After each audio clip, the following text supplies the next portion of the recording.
அனைவருக்கும் வணக்கம். இப்போ பார்த்தீங்கன்னா சரியாக மணி 3:20 ஆச்சு. நான் இன்றைக்கி 3 மணிக்கெலாம் எழுந்திருக்கணும் அப்படின்னு யோசிச்சிருந்தேன். ஏன்னா நைட்டு பார்த்திங்கன்னா ஒரு 9 மணிக்கு ஷார்ட் வீடியோ கொடுத்துருந்தேன். எல்லாருமே அப்போ தான் ஒரு 9 மணிலேருந்து 11:30 மணி வரைக்குமே கமெண்ட் பண்ணிகிட்டு இருந்தீங்க. அப்போ உங்களோட கமெண்ட்ஸை உங்கள் பிரார்த்தனைகளை என்னால் எழுத முடியலை. அதனால் பார்த்திங்கன்னா காலையில் இனிமேல் தான் போய் குளிச்சுட்டு உங்கள் கமெண்ட்ஸ் எல்லாமே எழுதிட்டு பிரம்ம முகூர்த்த பூஜை பண்ணலாம். ரொம்ப ரொம்ப சிம்பிளாக ஷார்ட்டாக எப்படி பண்ணலான்னு பார்க்கலாம். இப்போ பார்த்திங்கன்னா மணி சரியாக ஒரு 4:30 ஆகிடுச்சு. இன்னைக்கு கொஞ்சம் லேட்டு தான் ஆகிடுச்சு. இருந்தாலும் வேக வேகமாக பூஜைகளை செய்யணும். 5:20க்குள்ளே முடிக்கணும்.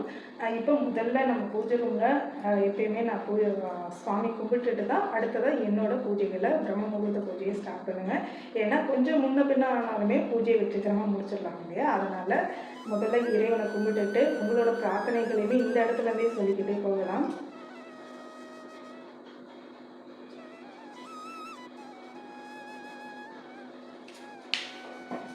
இதில் எழுதியிருக்க 10 பேரோட பிரார்த்தனைகளும் வெற்றிகரமாக சகல சௌபாகியங்களோட அவங்க குடும்ப வாழ்க்கையும் சரி, குழந்தை பாக்கியம் வேண்டி என்கிட்ட கேட்ட அத்தனை சகோதரிகளுக்கும் குழந்தை பாக்கியமும் கிடைக்கணும்னு, அவங்களோட தொழிலில் வருமானம், கை நிறைய சம்பாத்தியம், நல்ல வேலை கிடைக்கணும்னு இதில் பிரார்த்தனை பண்ணிக்கிறேன். நோய் நொடி இல்லாத வாழ்க்கை, ஆரோக்கியமான வாழ்க்கை இறைவன் கொடுக்கணும் அப்படின்னு பிரார்த்தனை பண்ணிக்கிறேன்.